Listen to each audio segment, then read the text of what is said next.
One विभागाच्या भरतीसाठी आलेल्या तरुणांना जिजाऊचा आधार। शहापूर येथे महाराष्ट्र वन विभागाच्या 3000 रिक्त जागेसाठी 19 फेब्रुवारी ते 29 फेब्रुवारी दरम्यान भरती प्रक्रिया राबवली जात आहे। या भरतीसाठी महाराष्ट्रातील नाशिक, धुळे, नगर, औरंगाबाद, पुणे यासारख्या शहरातील खेड्यातून बेरोजगार तरुण भरतीसाठी येत असून या भरती प्रक्रियेसाठी येणाऱ्या गोरगरीब तरुणांची शहापुरात कुठल्याही प्रकारची राहण्याची व जेवणाची सोय नसल्याने हे तरुण मिळेल त्या उघड्या जागेवर आडवाटेवर थंडीत उपाशी झोपत असल्याने त्यांचे हाल होत आहेत। या तरुणांच्या गैरसोयीची दखल जिजाऊ संस्थेचे संस्थापक अध्यक्ष निलेश सांबरे यांनी घेतली असून वन विभागाच्या भरती प्रक्रियेसाठी येणाऱ्या सर्व तरुणांची त्यांनी जसे येथील कर्म रेसिडेन्सी येथे राहण्याची व जेवणाची मोफत व्यवस्था करून या बेरोजगार तरुणांना त्यांच्या उज्ज्वल भविष्यासाठी जिजाऊ संस्थेने एक दिवसाचा आधार देऊन माणुसकीचे दर्शन घडवले आहे। या तरुणांना रोज 5 किलोमीटर धावण्याची परीक्षा द्यावी लागत आहे। जिजाऊच्या या कार्यतत्परतेसाठी बेरोजगार तरुण समाधान व्यक्त करत आहेत। तसेच आरोग्याची काळजी म्हणून जिजाऊ संस्थेच्या वतीने मोफत आरोग्य तपासणी करण्यात आली व रुग्णवाहिका उपलब्ध करून देण्यात आली।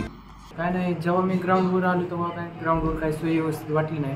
त्यामुळे काही मुलांनी मला सांगितलं की निलेश सांबरे सर यांनी इथे आपल्याला राहण्याची आणि जेवणाची सोय केली आहे। त्यामुळे मी लगेच इकडे येण्यासाठी प्रेरणा तत्पर झालो, इकडे आलो। नमस्कार, मी अमोल पोके पाटील, मी छत्रपती संभाजीनगर जिल्ह्यामधून आलेलो आहे। तर बघा, माझं इथं वनरक्षक पदासाठी जे ग्राउंड घेण्यात आलेलं होतं ते माझी डेट उद्या आहे। तरी पण मी इथं आल्याच्या नंतर मला एक प्रश्न पडला की राहण्याची आणि जेवणाची व्यवस्था कुठे असेल समजा।